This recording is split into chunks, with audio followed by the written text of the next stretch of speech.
joining us now with more. Iowa Senator and Army veteran Joni Ernst. Senator, great to see you. Happy Thanksgiving. Oh, happy Thanksgiving to you too, Rob. It is really great to be with you. And I'll tell you what is even better. It is being the Senate caucus chair of DOGE. I'm joined on the House side by Congressman Pete Sessions, of course, and Aaron Bean. And we have got a lot of great ideas on how to cut waste in our federal government. You know, Senator, we did a piece last night on NPR. They get at least $100 million a year from the federal government. Is NPR on the cut list? We are going to look at every department, Rob, and where there is waste, we are going to cut. So what we want to look at is what value do these activities bring to the American people? Is it something that our federal government should be doing? Is it something that private business and industry can be doing? So those are the things that we need to look at and encourage all of our members in the Senate and in the House to take a good hard look at our financials. What benefit do the taxpayers get from these activities? We have got to scale back. We saw a lot of spending during President Biden's time, a lot of waste. And you know what? You're right. Iowans sent me to the United States Senate to cut the pork and make them squeal. And that's exactly what we are going to do.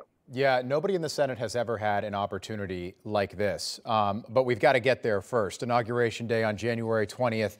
According to Politico, several GOP senators could give Trump cabinet nominees a hard time during confirmation. Quote, Senator Joni Ernst has been sounding Trumpier lately. Perhaps she'll be tapped for an administration post, Army Secretary, or even Defense Secretary if Pete Hegseth is derailed. Could be alluring for a military veteran like Ernst. Senator, will you vote for Pete Hegseth as our next Secretary of Defense?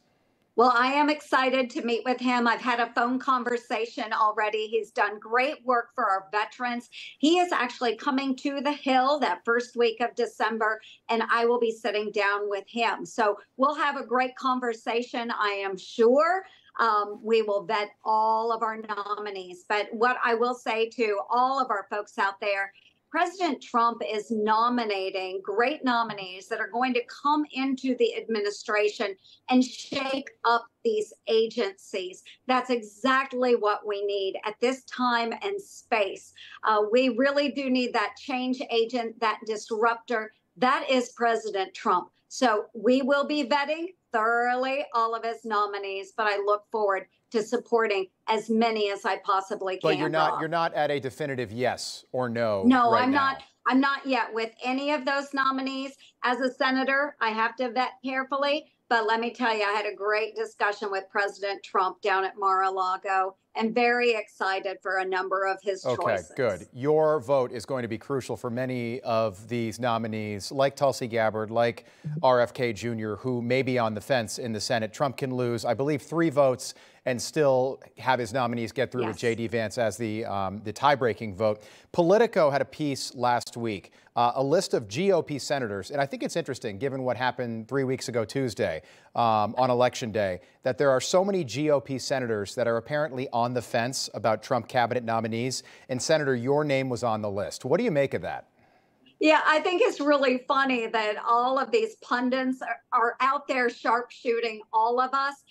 Certainly, I want the absolute best for the Department of Defense. I want someone who's going to go in and make sure that there is not waste running rampant through that building, that we are making sure we have the absolute best for our men and women in service, that we are getting rid of the woke civilian authorities that are running through the halls of the Department of Defense, ensuring that their tentacles are wrapped around our men and women in uniform. Information. Truth is freedom. Is Newsmax. It's real news for real people.